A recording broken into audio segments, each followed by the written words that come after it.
Welcome, everyone, to the Live Ultralight podcast, powered by Outdoor Vitals. This podcast is about inspiring you to get outdoors, showing you how to lighten your pack and build your confidence so you can start living your life full of adventure. Speaking of adventure, we have on here today two guests from the Outdoor Vitals team. If you wouldn't mind introducing yourselves. Yeah, I'm Derek. I do marketing here. And I am Madi, and I do some customer support. And I think Maddie's getting more famous than Derek anymore. Yeah, hit me up on Facebook. She lives in the Facebook group anymore, and it's always helping people out. So she's about as famous. She's gonna pass me up in famousness here soon. So maybe I should grow a beard, and then the face will stick. You would definitely be more famous than me if you grew a beard. That will probably work. So you guys went to Finland recently, and to kind of inspire our audience, I think we should talk about our trips that we go on, including this one. Tell us about the Finland trip. What made you decide to go to Finland?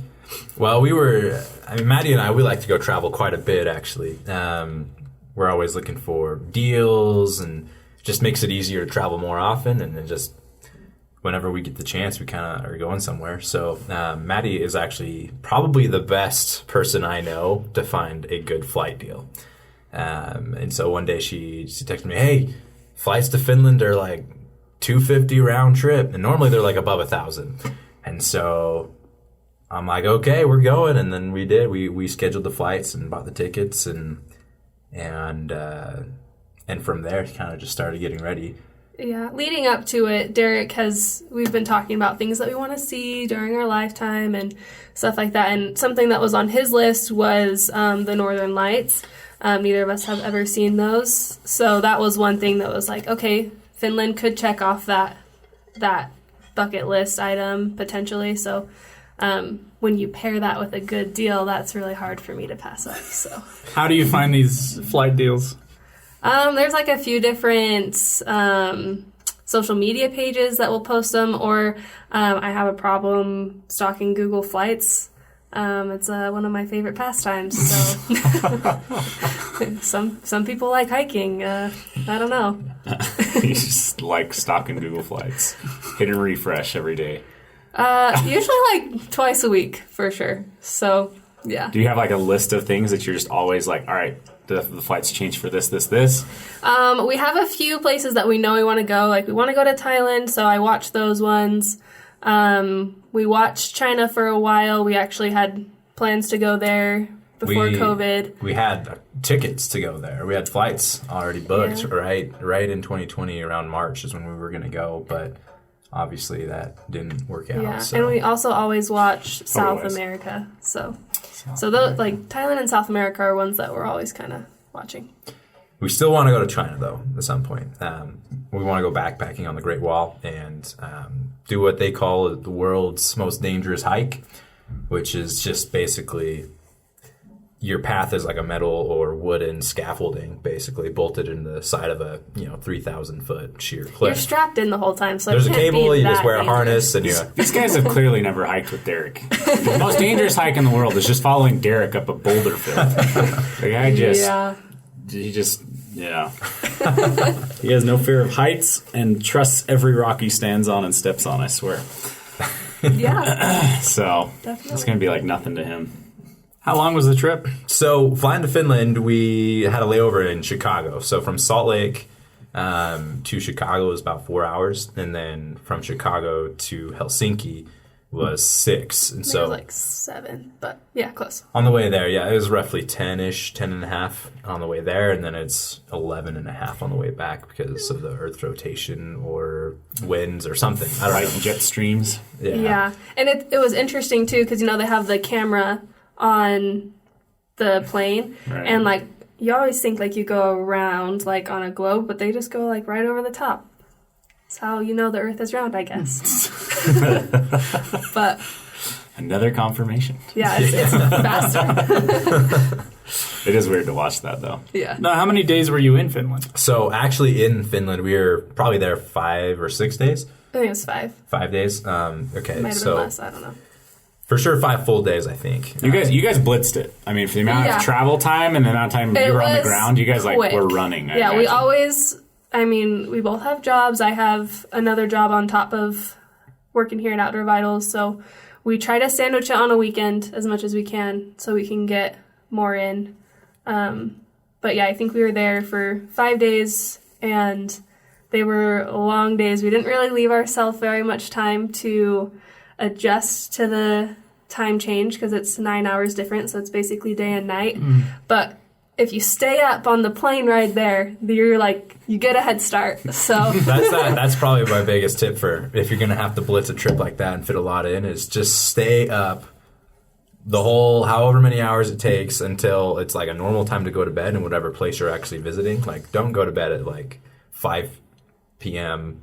Their time, because it's 10 p.m. your time. Make sure you stay up until it's a normal time to go to bed in their location wherever you're visiting, and then the next day you're good to go. One night of sleep you can reset if you just have a normal sleep schedule. You can mostly reset. Yeah. Did you finally get Derek to drink a little caffeine on the flight to stay up, or? No, actually. No, he's so full of energy. He doesn't need that. I took like a 3-hour nap on the flight, but I could take a 3-hour nap any day of the week. So, does Derek not drink caffeine? Do you not drink? No, I mean I don't really. If I do, it's just like a little bit because it works. He likes Mountain Dew, and if Yeah. he's driving, and if I am not driving, then he'll sometimes stop. Very rarely stop and get a Mountain Dew. Yeah, and that's really more than enough to keep me up because I don't ever drink it. So I don't do soda in general, and that's Caffeine's bad for me. It does bad, horrible things for me, but I love it.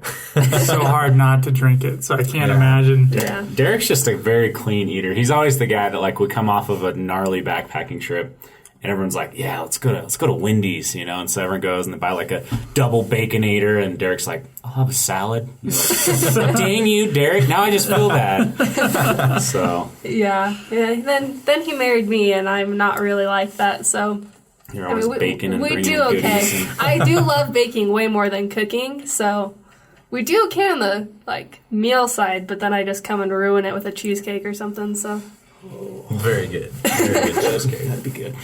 Okay, so what happened? So let's go through the days. What's day one like? So we fly into Helsinki. That's most people probably know this, but it's on the south end of Finland. Most of where we were actually planning to spend our time is on the north end of Finland, above the Arctic Circle. And so we get into Finland, and in Helsinki, we just have a couple hours to kill. There's this train, a night train, like a sleeper, that we had also booked to basically hit 2 birds with 1 stone. Get a sleep. It's a replacement for a hotel, and you're also getting where you need to go at the same time. and you didn't have to drive yourself or get on an airplane, get off an airplane, all the switching things. And there's like a full bed on there. Well, they're like bunks, but way better than trying to sleep on a plane or anything like that. Yeah, actually, surprisingly, like very comfortable. I slept really well on the sleeper train. How did Madi sleep? We don't need to judge Derek Derek. sleeps well anywhere. Derek's the guy who sleeps on the stairs. I slept pretty good. I would say it was mostly just like the time difference that was more difficult on me than the actual train. Yeah. So that worked out really well. But before we got to the sleeper train, we actually had a few small adventures as well. So out of Helsinki, there's some ferries. They go out to some islands where they have old sea forts that have been built, like really thick, old sea forts built out of big, thick stone and stuff. And so we went and toured one of those by ourselves. The ferries are just cutting through the frozen ocean, and it's just, they have to keep them running until 2 a.m. and they start them up pretty early in the morning. Otherwise, if they give the ferries a break any longer than that, it'll freeze over, and they have to recut through the ice to get the ferries through. So they're just running back and forth every 45 minutes. You just jump on a ferry. It's pretty thick. How cold are we talking here? The first day it was like 12. That's 12 degrees 13 Fahrenheit or so. Fahrenheit, yeah. During the day. So, I mean, it wasn't... And there's that ocean breeze, too, that's what did it. Is there humidity there? Do you know? I don't know, but I don't think it was cold. I couldn't tell. There'd be more humidity than here. It was like when you take your mask off, you're like, you can feel your throat like freeze up a little bit. So I was like, I don't really know what the law is on masks right now, but it's keeping my breath warm. So So you don't know if it's a requirement or not, but you I think it was when you're inside. We kind of tried just to be respectful and do what the locals were doing because, we're in the big city, Helsinki, everybody's walking around. Everybody was wearing a mask inside or outside. So we're like, all right, well, we'll just keep them on. Yeah, some people didn't have them on outside, but then when I tried to take mine off outside, I was like, yeah, I'm just going to put that back on. Yeah. It was so cold. So. But the fort was cool. The ferry was awesome, kind of cutting through this ice. It was kind of cool to see. And there's just big chunks of ice floating around in just the specific track that the ferries would, go across between like big solid sheets of ice on either side. And then they had some ships that were just kind of on the docks. Like cruise ships. Just sitting there, but they're surrounded by ice. They're not going anywhere. They're just going to wait for the thaw. Yeah. I guess. I don't know how they do it. But that was cool. And we did that and explored a little bit. And then we go back to the train station to make sure we could catch our sleeper train, right?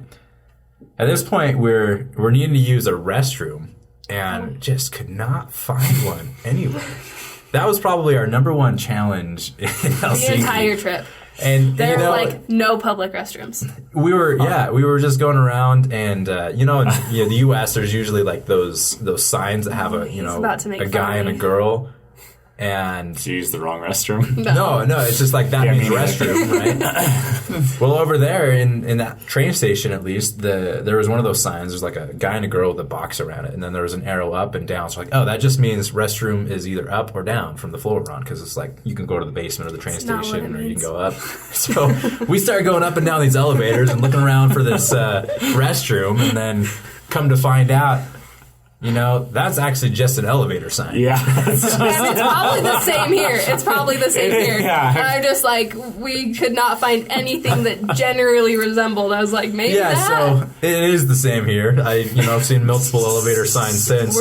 We were just running off of no sleep for who knows how many hours. Had to use the bathroom so bad that we could not understand that for a while. We did learn that it's the WC, the water closet bathroom. They just don't really... Or toilets. There's sometimes a sign for toilets. Which was convenient that they were in English like that for us. Yeah. Because most signs were like, I have no idea what that says. Yeah. But were you guys nervous about going into a country where you didn't speak the language? Did you have any tools you used? Google Translate was really good for me. You just, you can... use the camera? Use the camera, and, that helped with menus and some signs, but... Overall, it wasn't... Most people spoke English, so if you had a question, you could ask them. There was only a couple times where, we'd go up to order our food, and they'd start talking in Finnish, and we'd be like, okay, so... and then they'd be like, oh, okay, and then they'd start talking in English. So. Yeah. We weren't as obviously tourists in Finland as we have been in other places we visited, just because... You didn't wear your American flag vest? No, I didn't have American flag vest on, and... kind of just look the same as everyone else, bundled up, and But did you guys use the conversation duo, where they can talk in Finnish and it translates to English, and then you talk in English and translate? No, we never. I had the stuff downloaded to be able to. Didn't need it just because they all speak English. What about for people that have never traveled internationally? Which, for those of you that have traveled internationally, I feel like you just assume a lot of people have traveled internationally after that, but there's a lot of people in my own family that have never left the country, which blows my mind. I've never left the country, so this is super interesting. So I'm going to leave the country. I have tickets to Peru this summer. Oh, that's awesome. So talk to them about, do your phones work, or what did you have to do for that? Yeah, so it depends on the plan you've got, or provider. With us, we're with T-Mobile, and the specific plan that we're on, I think it's a plan thing. Is it T-Mobile in general? I think it depends on your plan. So we could text freely, and we have a certain amount of internet that we could use internationally. Allotted, throttled amount. Yeah. Mm-hmm. While we were there, and then we didn't make phone calls, but some other good apps that we've used, in South America, WhatsApp, is that the one that they use a lot down there? So that's just an app that you can make phone calls with, text with. A lot of the tour companies will have a phone number for the international people, so that, and actually a lot of, I think, locals use it too because it's free, that you can communicate off of Wi-Fi instead of having to use that so satellite. that's kind of like the two options. If your phone plan like doesn't have where, you know, like Maddie and I could text as much as we want to anywhere around the world. And you can pay for it. It's like 25 cents a minute, or you can buy an international pass for like, I think it's like $20 a day to have like unlimited. But just call a while ago, I had just called my phone provider and just figured out what it would. And we get a text every time we leave the country that says, this is what you can do. Yeah. So. Yeah, I think it used to be you'd have to go to like put in a new SIM card, buy a SIM card, put it in. That was like a common thing. But anymore, providers are so big and the world is just getting smaller and smaller. It's not a thing anymore. The other thing, though, is if you had a Garmin InReach Mini, you know, you could take that. So that's true. We're going to plug the membership here. No, just kidding. You can. You absolutely can. So there are links, by the way, to Outdoor Vital's awesome gear in the description below, and to our membership where you can get discounts on certain items that we retail here. So I suggest if you want to let Tayson know that you listen to the podcast, that you use those description links here in the podcast next time you want to buy something for Outdoor Vitals. But sorry. No, you're good. So I think those are some big barriers, though. The language and phone and stuff like that, people get really paranoid about. Joe, is there any other things like when you're thinking to leave the country that you're just like, ooh, I don't know about this? I mean, well, Europe is interesting because English is such a lingua franca over there. In other areas, it would be the language I would be, especially if you were in like Asia or something like that. Yeah.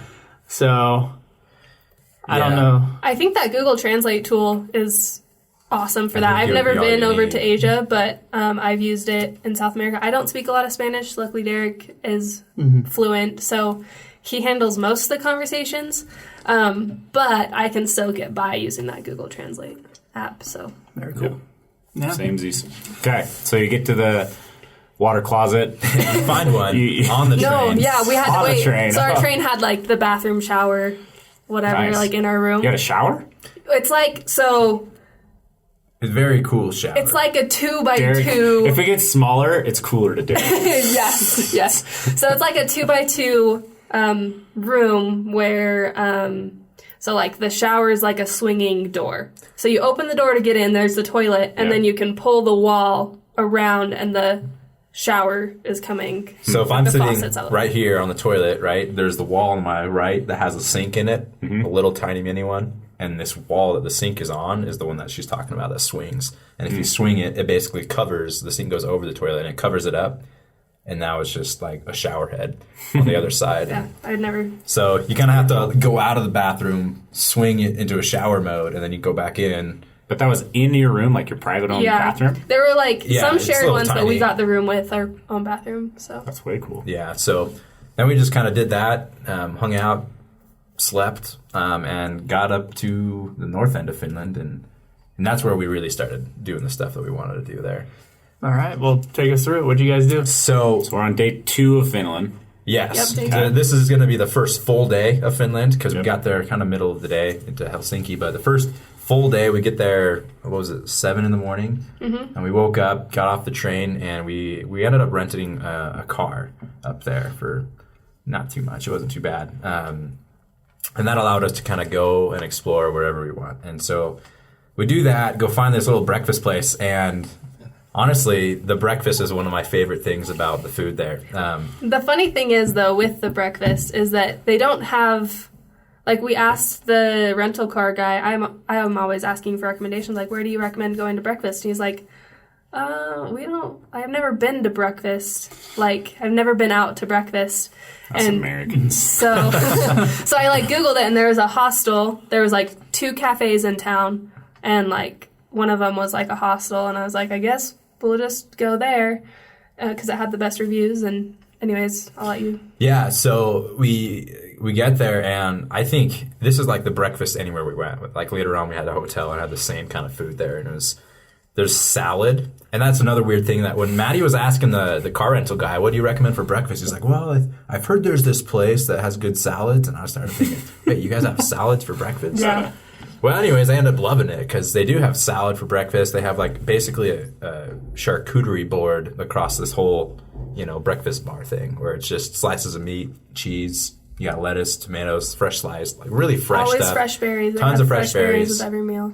One thing that is cool about Finland is they still forage. They still go out and go pick berries out in the wild, basically, and that's very common for a lot of people there. So fresh berries all the time, and fresh berry like drinks or just berry juice, so they heat up because it's cold outside and it's literally just juice that's hot, but it's good. And you drink that. Well, we had less that a sugar lot. than the juice we would call juice here. A little more tart. Yeah, but it's still like really good. And then yogurt and boiled eggs, and that's pretty much what you had for breakfast. Really fresh and didn't really feel like the sugary, fatty, heavy, slow you down, make you sleepy breakfast here we have. Maple syrup. Yep, no maple syrup. Yeah. So we've actually kind of transitioned to that. Like, when I got home, we went grocery shopping, and I was like, what do you want, Derek? And he was like, I just want finished breakfast for all the time.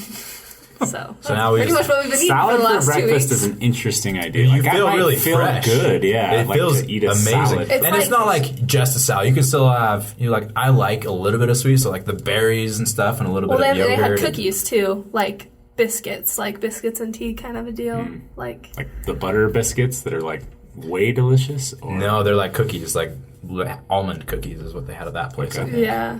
And I would make like a breakfast sandwich out of it. So like, I don't know if that's what they do, but they would always have like the fresh bread that you could slice and then you just like go down the line. Anyways, we like talking about I skipped food. breakfast. This sucks right now. I'm super hungry.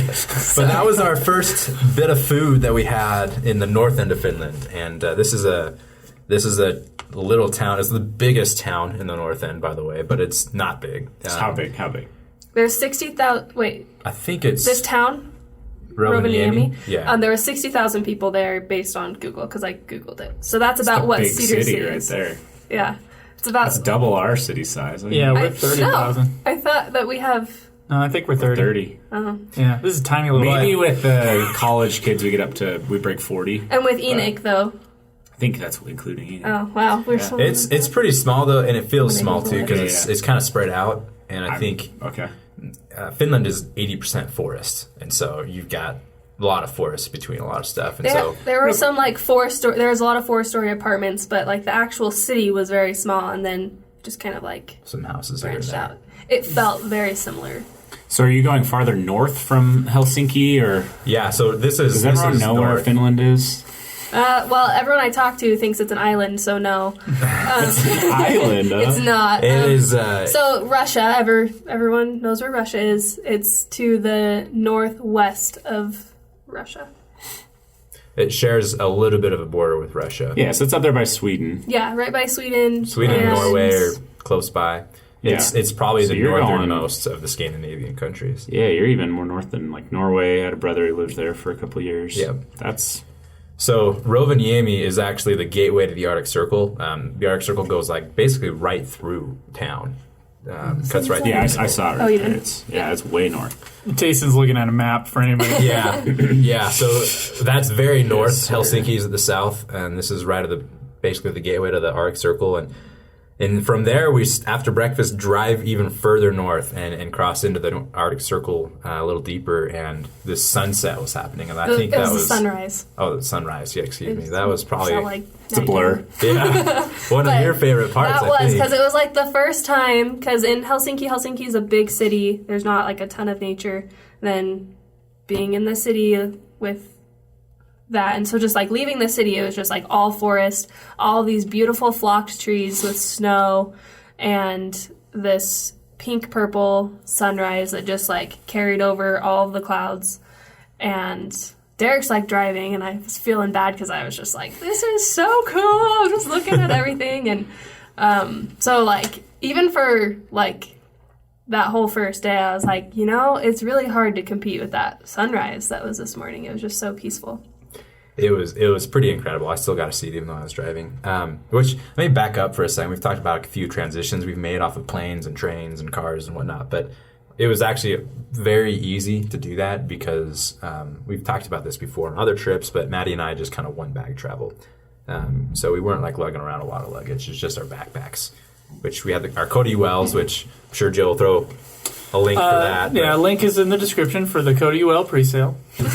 So we have some of the samples, obviously, because they're going to start shipping later on this year, but we've been able to test them for a while, and that was had everything in there, and including our winter boots. We had snow pants. We had gloves, insulating layers, plus clothes or whatever we needed for the trip in general, and so that fit all just fine in those Cody ULs. It was that was my biggest hurdle, and I've never traveled anywhere one bag travel in the winter. So that was like my biggest thing that I was nervous about, kind of like we were talking earlier. But I fit all of my clothes into the packing cube, the Outer Vitals packing cube, and my boots fit in there, and then that was besides my snow gear. My snow gear just kind of shoved in on top. Did you guys use the dry bag, like compression bag? I did. Yeah, I put everything as far as clothes go in there and compressed it real nice. We only have one of those between the two of us right now, so. Yeah.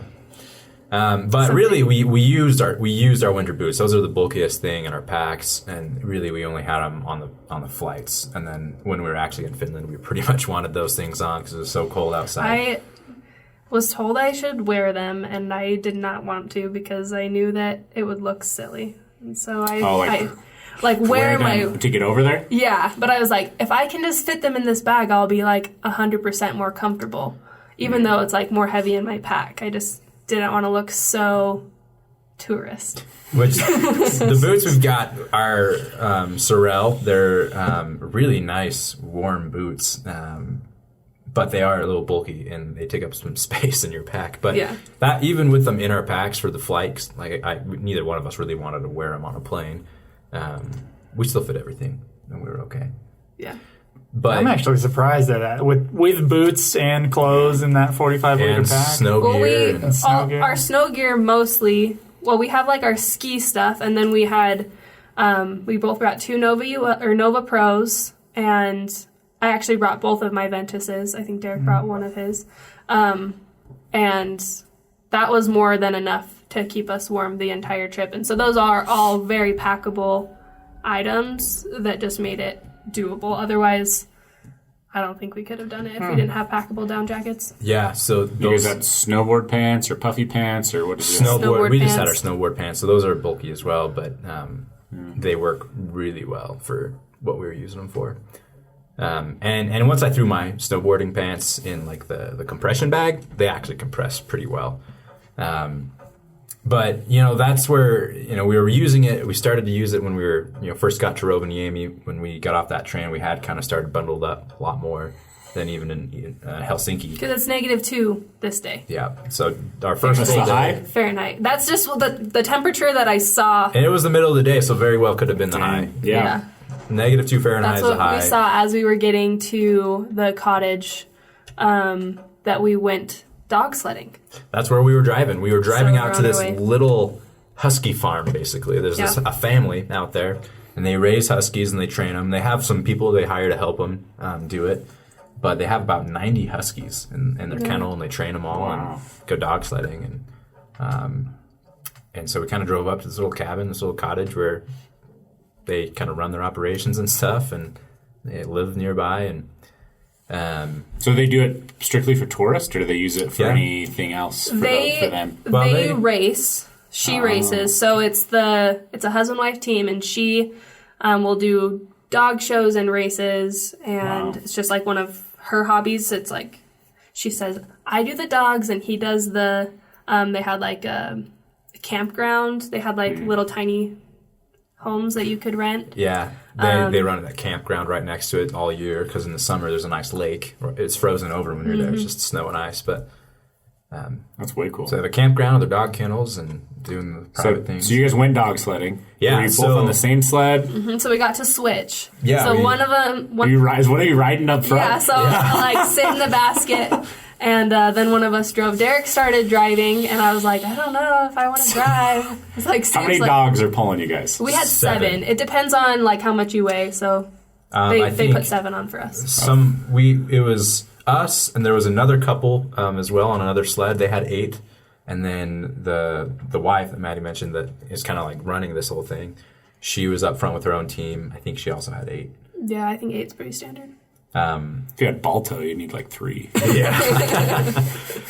But these dogs are super trained, love running. They just could not wait to get going, and so they basically had the team all lined up and harnessed in, and kind of an anchor on the stake, and then some of the hired people that were helping with all the dogs and all the training and whatnot, running the kennel and whatnot with all their dogs.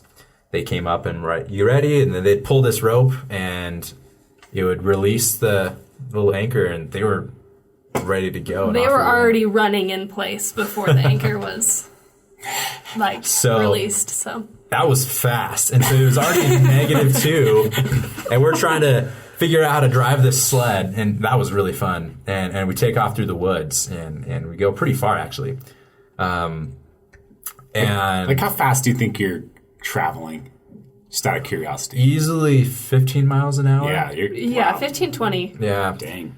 And so there's a wind chill with that, right? It's already -2. And we took some pictures, by the way.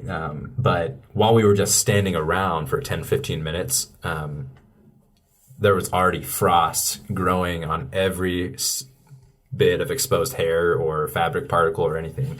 So I took some pictures of Maddie's eyelashes. My mascara just I've had it come off in water, but not like cold. Like my mascara just like froze off my face. Fell off, just flaked off. It got such thick bits of frost all over her eyelashes and mine. Just tore off. It just kind of came off eventually. But the eyebrows, I have like twice as much eyebrow in the frost pictures as I do like now. Jack Frost with all of his swoopy hair, like every single line. I never noticed that you don't have much for eyebrows. I was wondering if they froze off or if that was. He's burned them off. I have had some bonfire experiences. Remember before, that non-careful thing? Okay. Yeah. Okay.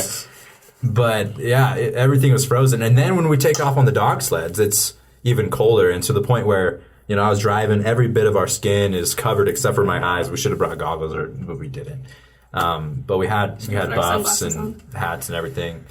But your eyes are just so frozen, and they'd start tearing up and freeze.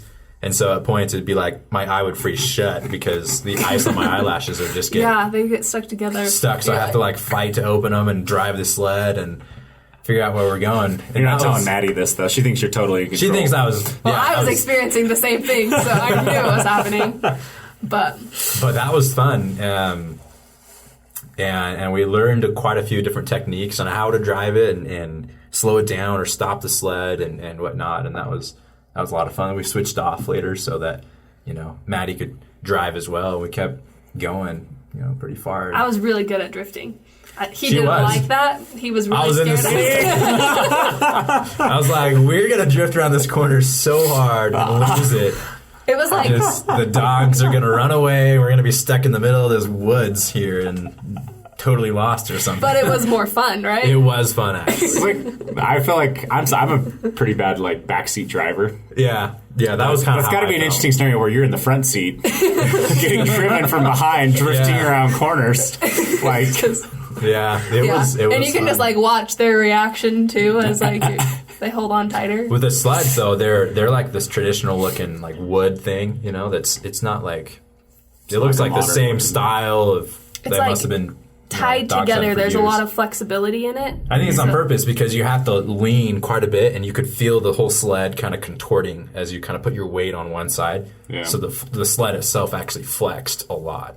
And that helped with a lot of driving and control, and drifting. It wasn't on purpose. I don't even like doing donuts in the snow, but in a car. That sounds like a lot of fun. I'm jealous. Yeah, it was. That was a blast. We managed to get back to the kennel eventually, and it was a really cool, watching the things around you. You go over frozen lakes or through trees or. There was just a lot of cool, past the reindeer. Did you see any wildlife? We didn't see any wildlife, no. But so all the reindeer in Finland are owned by the families. Every reindeer is they ear tag them. They cut a tag in their ear. And they've been doing that. The most, the oldest native people in Europe are the Samis, which are from northern Finland, right? And they've been doing reindeer husbandry for a long time, and they would just for years and years and years, way back into history, they've been doing that. What Maddie was saying, like cut their ear, they kind of count them, they hang out with them, but the reindeer still live in the wild. Yeah, they bring them in like twice a year to control the population and to tag the babies, basically. And so the government kind of controls how many you can use for food and like what you let back out. And yeah. So they like fairly domestically. You say bring them in. I'm thinking like they have you like capture a wild animal. They have like, dogs that they have dogs. They just herd them in. They into just a herd them corral. in. And for the one day, like maybe once or twice a year, and then the rest of the time they're just roaming free range throughout. And they were talking that they like to hunt, so I don't know if like they can go hunt them out and then bring the rest in, like within an allotted amount, or how that really works. But well, do they have like an apex predator there, like a wolf or a bear? Or there's anything? wolves and bears. Okay. Yeah. But they hunt the reindeer too, like this family in particular. I don't think every family does the same, but this family, they do hunt the reindeer. The husband of this lady that was doing the dog sledding, that races and whatnot, he did more of like the hunting and cooking and other stuff while his wife's out driving dog sleds, which was actually really nice because after we drove dog sleds, we went back to that little wood log cabin cottage and he cooked us some reindeer soup, and that was probably our favorite thing. It was my favorite meal that entire whole trip. time. And we like sought out good food on this trip. Yeah, that's awesome. And so he, they hunt the reindeer and they go out and they hunt it, and he cooked it up really well in the soup. And glogi. Glogi. Is that yeah. how he said it? It's one of their glogi. like berry drinks that normally they drink like around Christmas. It's like apple cider, but with their like wild berries. Like, so the juice is like a berry juice. Yeah. It can be alcoholic too. I think it's more commonly alcoholic. Yeah. But he brought that out as well, and that was delicious. It's kind of like wassail, if you've had that around Christmas. It was like this all kinds of like Christmassy spices, right? In this berry drink, and that was really good too.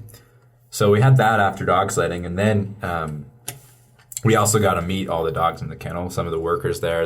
One of them was actually from the UK, and she's been living in Finland, and she went and let us meet all the dogs and told us all of their names, and that was a lot of fun. And the babies were so cute. They're little puppies. I don't want to take too much time here, but you guys literally reminded me of, as a kid, I had a dog. So I've never got to dog sled, which sounds super fun, which I want to do.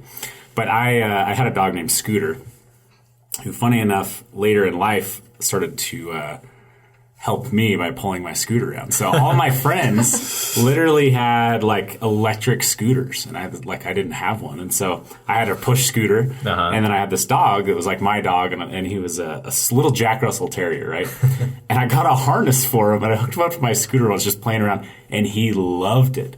So then he would start to drag the harness to me like during the day, and I would take him and he would pull me to my friend's house. I'd just tie him up to a tree to hang out there. And then, like, he'd pull me back home. And people thought I was, like, cruel. Because I'm a kid, but, like, I've got this little tiny dog. Like, a Jack Russell Terrier is not a big dog. And he would pull me all over my little, tiny town. But the crazy thing was he loved it so much, he'd always drag me his leash. And after a while, he like, beefed up. And he was, like, the beefiest-looking Jack Russell Terrier. And he could... It was funny. It was way funny. That's awesome. But I got to try dog sled. The cool. Dogs... loved it. They could not get enough of the running. As soon as we got back, even though we'd gone pretty far, they're like wanting to go again and kind of chomping at the bit. They did, already. yeah. So they rotate the dogs, but the same group that took us took the next people. Yeah. Nice. Yeah, and that was fun. And so from there we hit the road again, and again it's beautiful. As Maddie kind of mentioned, all the trees are just completely white. You see like the white Christmas trees, the fake ones at Walmart. They actually look like that up there. All the time, and it's not just always. for like an hour. It's just like every time you look out the window. You've got a lot of nighttime this time of year up there, right? Yeah. So how much hours of day do you have? It actually didn't get dark and like all Till the way dark 4. until like 4:30 or 5. Okay. Yeah. So you dog sledded during the daytime? Yeah. So we got there at 9, and we were done leaving from lunch like 2. Yeah. Okay. Yeah, and then we go further north to this place called Luosto, and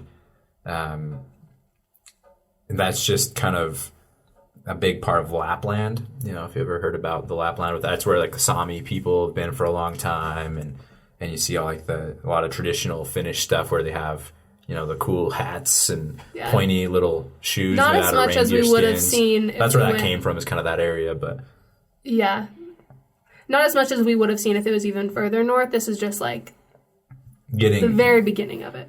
Yeah, but I mean, we're still 100 kilometers north of the Arctic Circle. Yeah, like when I crossed the Arctic Circle in Alaska, there's nothing. So it's crazy there's this many people living. Yeah, there's still about 5 hours north of like communities that you can find from where we went, like driving. At this point, everything's kind of villages, and so when we say Luosto, like as far as a town name, there's like I saw like 4 little cabin things, and then there was like a hotel.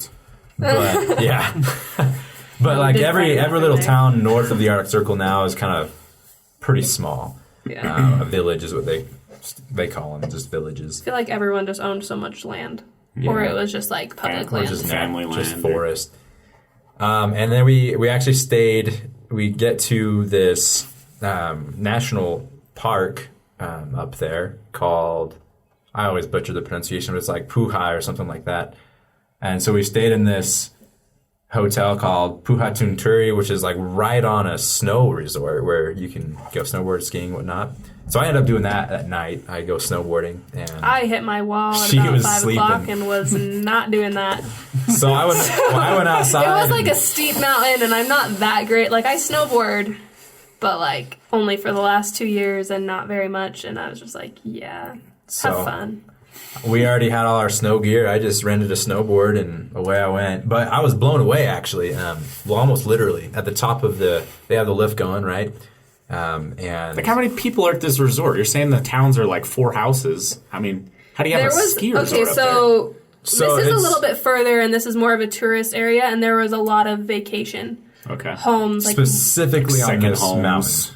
Yeah, or like just Airbnbs. Like if you look on Airbnb, you'll see like it's very populated. There's lots of options there. But you go leave that area and there's nothing again. Okay. But right on this mountain where the ski resort is, there's some like cabins and things, like a hotel like we stayed in. It's a national park, so there are some people that come there for that. And I get to the top of the snow resort, right? I ride the lift up, and the wind, this wild Arctic wind, is just literally blowing me over. I stand up on my snowboard, and I'm getting blown sideways across the slope because my body is catching the air. And so I had to like turn my snowboard into the wind to go straight, kind of a thing, at the top. And that was some really cold wind, but it was fun. So how long did you last snowboarding? Just a couple hours. I did some night boarding because, like I said, it was dark, and like 2 or 3 hours, and then I was all right. It was back by 8:30 to 9. 8, yeah. That's crazy. And then we're in the right place. The next morning, we had one of these amazing breakfasts at the hotel with all the salad and meat and cheese and stuff. But then we had planned to go ice climbing, and neither one of us had done that before. I'm not even good at like rock climbing. I think you do pretty well. Thanks. But ice climbing was brand new for both of us, and so we meet up with a guide, and they take us kind of trekking out across the mountain, and we go to this waterfall area called Tayukangas, and it's this huge just wall of ice, basically. I don't know, you say 50 to 70 feet tall. Yeah. And we go climbing up that thing, and they give us some ice axes. They give us some crampons, like the real kinds with the big, huge 2-inch spikes on them. And away we go. The ice axes were cool. They're not like the same kind a lot of people use backpacking in the winter. They actually have a little, like a loop underneath your hand so that you can actually put your weight and kind of hang on it once your ice axe is in the wall. And we start climbing.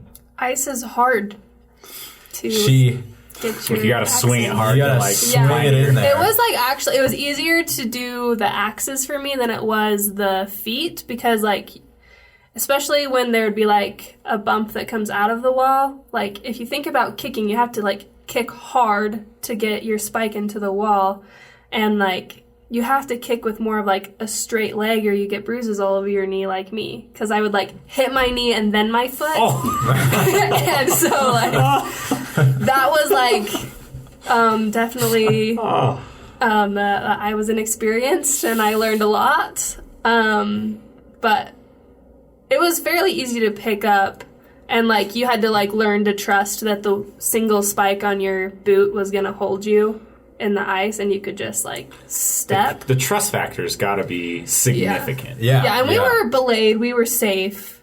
I would have died if we weren't, because my arms, like when it's freezing, and this was the day that it was -2. No, this is the next day. So it was this is the next day. So it was like. It was 15. It was 15 degrees or so. Yeah, it was like 15 degrees. But it's all the people, all the Finnish people were like, this is so warm. We actually did like we were only wearing our Ventus at this point, because it was like the hike out there was like warm enough, and then like it's a physical activity. But like having your arms above your head for like that long while you're trying to climb was just like lose all your circulation. You couldn't like feel if it was in or like. Yeah, because your hands were like basically numb and doing nothing for you. So. Yeah, it was fun though. I actually thoroughly enjoyed it. It was a little different from rock climbing because of like Madi said with the boots and the crampons. You can't like put your foot on an angle to try to like stand on a ledge or something. You really just want to kick your toe straight into the wall, because the spikes on the front is what you're putting all your weight on. Yeah, and you're really not using your boots to stand on anything. You're just putting your weight on the spikes that are stuck in the wall, and so it's a little different because you're not actually standing on anything. You're just stabbing stuff into the wall to go up it. So did you have to like route plan at all, or do you just basically go straight up? You could route plan. You could go straight up anywhere pretty much, as long as like you knew you could get over a feature, because sometimes there's a big bump or curve or something that was kind of an obstacle based on how the water frozen, and they would call out routes. There's easier places to. There are definitely easier places than others, but yeah, like if you could get I learned this. If you could get your axe in someone else's like hole that they already hit, it was a lot easier. Did any of you guys like fall or have a slip or? Yeah, so I did many times. Yeah, I did a few times. One of the things for me though, I got climbing and I was pretty far up a wall, and I swung my ice axe in and got it to stick really well and was climbing up, and then I get to where I'm gonna go. Put it in again and keep climbing up, and it was stuck, and I just could not yank this thing out of the wall. And I still have both feet stabbed pretty securely into the wall, and my other ice axe is there, and I'm just sitting there trying to get this other one out, and basically I ended up having to let go, and you kind of come up from the bottom with your glove to like hit it up to try to dislodge it, and that worked, but unfortunately I dropped the whole thing, and so my ice axe falls all the way down, and I'm just up here. But like Madi said, fortunately, we were being belayed like I would say any responsible climber. So I just kind of leaned back and had to start over, get off the wall, and get belayed down, and grab my axe and try again. But I always wondered that. I watched that. There's a Netflix documentary called The Alpinist that. That's exactly what I'm thinking. Drives me nuts. But I always wondered, like, he's got his axes and he's a million miles up this wall, and it's like they weren't like tied to his wrist or anything, right? So it's like, what if you drop one of your axes? Like, that guy would be dead. It was crazy. Some axes do have like the wrist attachment thing. These ones didn't though. That's crazy. Yeah. But that was fun. We had a campfire going at the bottom, kind of the bottom of these waterfalls, and we were chatting. Heated up some food over that, and had some hot berry juice that we've mentioned before. Honestly, the best vegan thing I've ever had. Vegan? Yeah. We didn't like choose our meal. They just like brought it, and it was we brought food. Let's heat it up on the fire. We're like, okay. We're not going to tell you no. Nice. But they brought these kuksas, which are these like these little cups with this little handle thing, which are really traditional from the Sami people as well. And we got to learn a little bit more about the culture around those. Everybody drinks out of kuksas all the time. But I learned that you can't actually buy yourself, at least it's not Finnish culture, to buy yourself a kuksa, even though everybody has them and uses them all the time. you should either be given one or you make one for yourself, but never buy one for yourself. They are like made out of this is what we were told. They are made out of like a root ball on a tree that you cut off and then you carve out the inside and smooth it all out. And then occasionally they'll have like a reindeer antler like handle or just carved out of wood. Yeah, like the hard knot where a branch tees into the trunk of a tree, or like Madi said, the root ball, and they're just really hard but really lightweight, and they're just kind of the traditional thing, kind of fun. But ice climbing was a success. We learned a lot and had a lot of fun, and nobody died, so that was good. Like Madi said, the Ventuses, though, I was really glad for my Ventus, though, because with that much exertion, like even with the temperatures being as low as they were, that was perfect comfort level for me. With the breathability of it, I could be active and be warm. Blocks the cold wind. Yeah. So it wasn't as windy that day either, but yeah, I just had my Ventus on my top half, and that was awesome. Sweet. Well, what else, Ivan? You can kind of quickly take us through the rest of it. We are starting to run out of time. Oh, we're good storytellers. So Might have to go part 1, part 2 if you got a lot more. We've got, we'll finish out day whatever it is. And that's how it felt while we were there, too. We didn't know what day it was. That night, we had scheduled to go on a Northern Lights cross-country ski tour, but it was cloudy, so we knew we weren't going to see the lights. We just went cross-country skiing in the dark, and that was actually really fun. It was really cool and beautiful. We just got to go out kind of in the backcountry a little bit and be just right in the trees again, kind of like we were when we were dog sledding, but much slower and Is right it like by. hilly there? It's kind of hilly, flat, but the hills aren't very big. Okay. There's hills, but they're not huge, so it's going to be wavy and bumpy and hilly, but not anything very big. Yeah. And like, are you pretty low elevation, you think, or is it like? Yeah. Okay. Yeah. The highest elevation we were at was at that national park where we were snowboarding and ice climbing and stuff. Okay. I don't know what it was, but it wasn't very high. It wasn't that high. But the cross country skiing, we had a guide that kind of took us out and supplied the skis for us, and we kind of went out and enjoyed just kind of slowing down and being in nature a little bit. And I thought that was really fun. Yeah, he was nice. And then the next morning, we tried to go to church, but it was closed. And we went to a bunch of museums that day, and also Santa's Village. So that was more of our like tourist.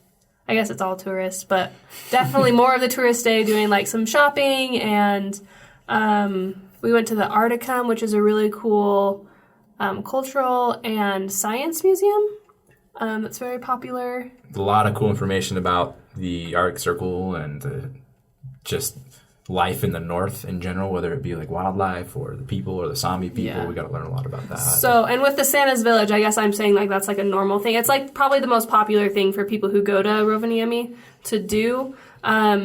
It's claimed as like the real Santa, like in the North Pole, like that's where he lives, that's where his village is. And so it's open year round.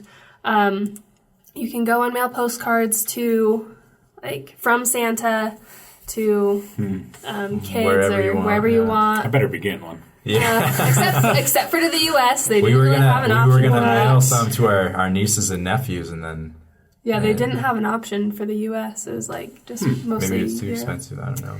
Yeah, and so we were looking for some souvenirs, some things that we collect, and It's cool. They have in the middle of this village, the Santa's Village thing, they have this line of pillars that go through the middle of like the square, I guess, in front of some of these buildings.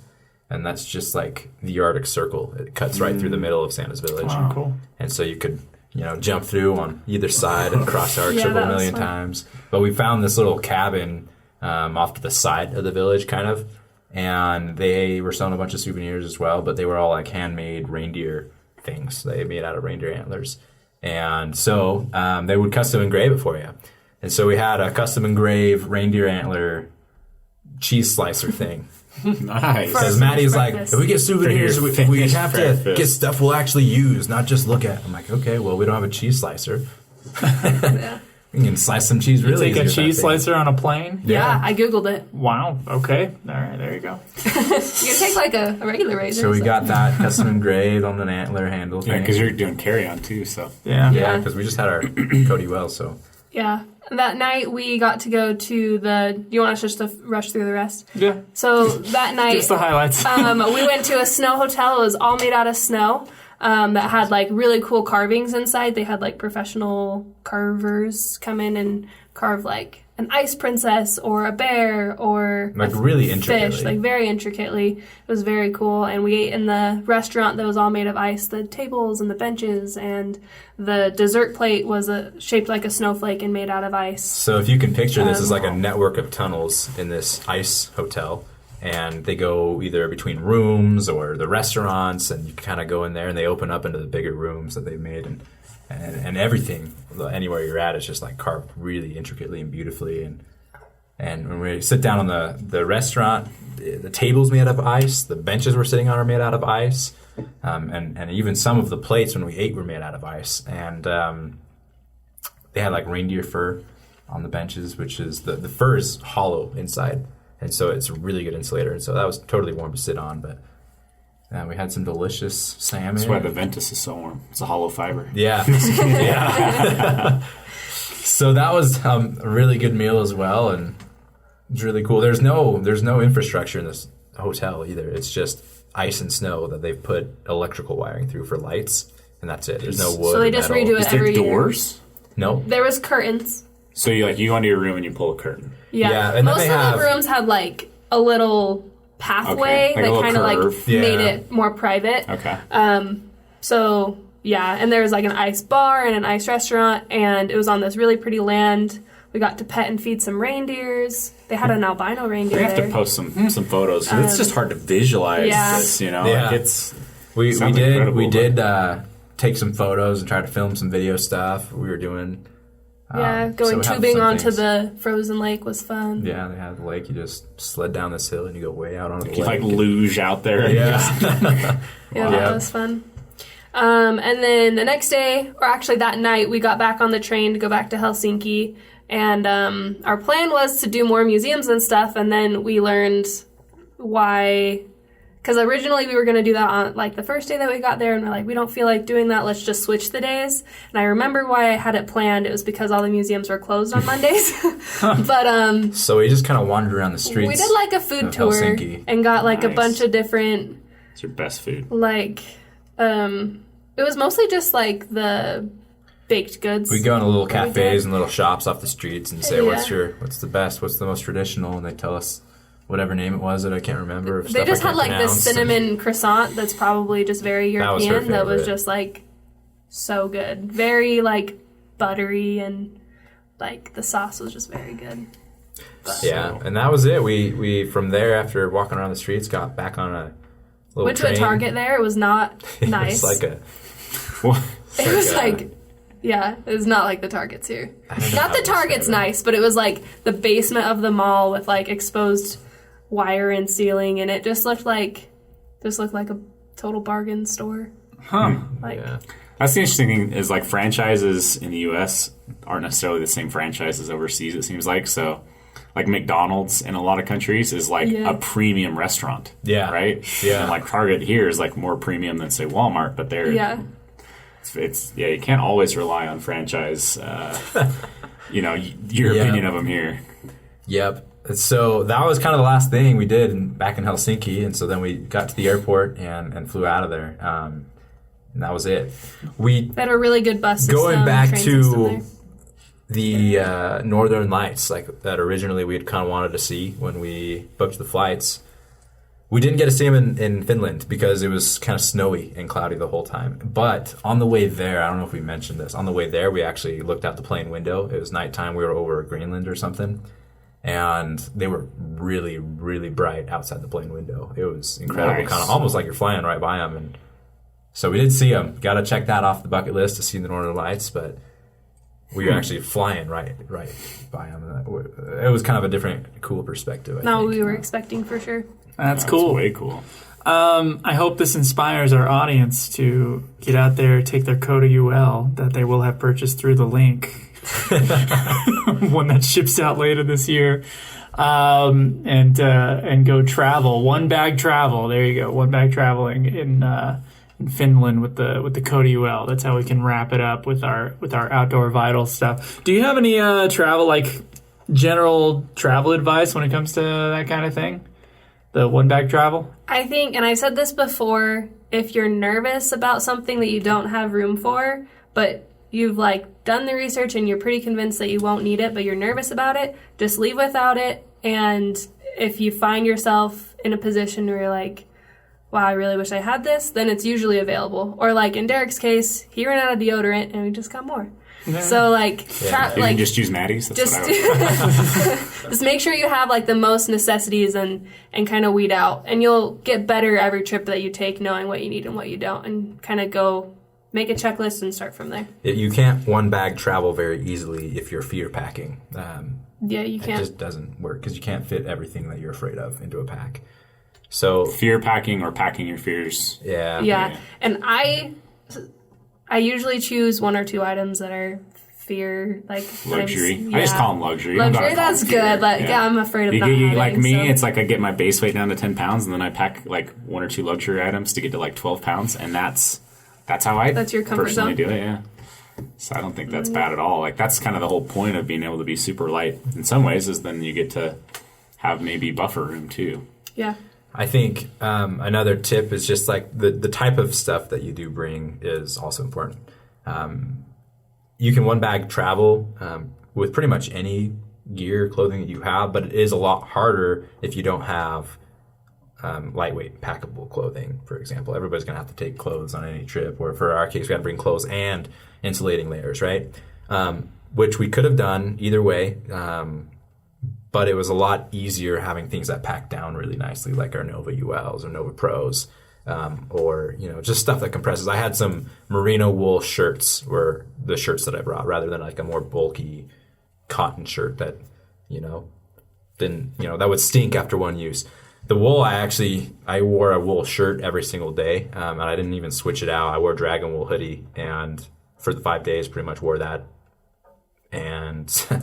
No one saw it because his jacket was on. Nobody. I mean, it didn't. I mean, Maddie's like, "Hey, if you look the same every day," sometimes she'll complain about that to me if I wear that. I brought it visually, but you married an ultralight backpacker woman. But I didn't have to worry about that problem because I was wearing layers over that. But also, I didn't have to deal with myself because with the merino wool, it didn't really smell bad. Never had to even rinse it, huh? No, I just wore that, and that's awesome. Then you can. No, we weren't sweating, so. I did have a couple other wool shirts as well, merino wool. They're really lightweight. There's some we're actually about to release. Actually, they might be released by the time we put out this podcast. Maybe. The turn merino wool hoodies I had as well, and I wore that at least 1 or 2 days, and it just doesn't hardly weigh anything, so that was really easy to pack. So, I think we could talk about gear a ton, and that's a lot of really good tips, but I think that the idea behind the gear and its quality and all of that is does it feel empowering to you guys to have some of that gear, like having the Coda or like having packable light gear? Does it to me it's the benefit or my purpose, I guess, in doing a lot of the stuff that we do here is to help empower people to get out there. So do you feel like that is a factor for you guys? Yeah, for sure. I feel so I have gone on international trips where I'm bringing two giant suitcases and I feel comfortable about everything that's in there, but I didn't use half of the stuff. And so, but I also had to worry about oh, I'm leaving this here. Is it going to be safe? Is it going to be... on the last day of your guys' trip, you didn't have a car at that point rented. Nope. And you're just walking around the streets all day. Yeah, we wouldn't have been able to go as far or do as much if we had to be lugging suitcase. And I wouldn't have. I would have been I was tired. I just would have been no, we're just going to sit right here until our bus comes. Yeah. But it's empowering to go and do more even when you only have, that 4-hour gap or that 3-hour gap to just, we can carry it all. Let's just fit it in. Yeah. Yeah.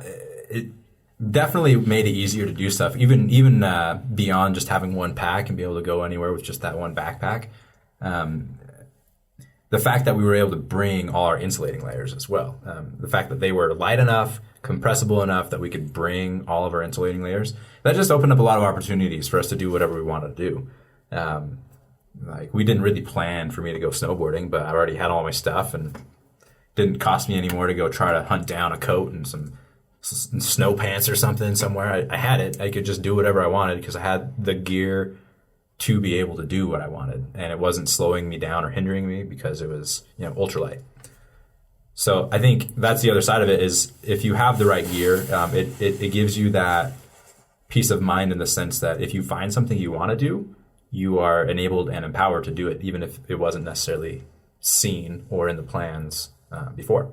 And also knowing that we use the items and we slowly got the items piece by piece is empowering. It wasn't like, oh, we have to go to Finland, we have to spend, an extra $1,000 on getting suited up for it. It was just kind of, it's empowering to know I already have good gear. I'm ready for this thing, and maybe supplement with one new thing or whatever that's more specific to the trip. The one thing I think there's 2 new things that we got before the trip, but we wanted them anyways. We just had an excuse to get them out. The 2 things were the boots. We wanted warmer winter boots, so we got some warmer winter boots.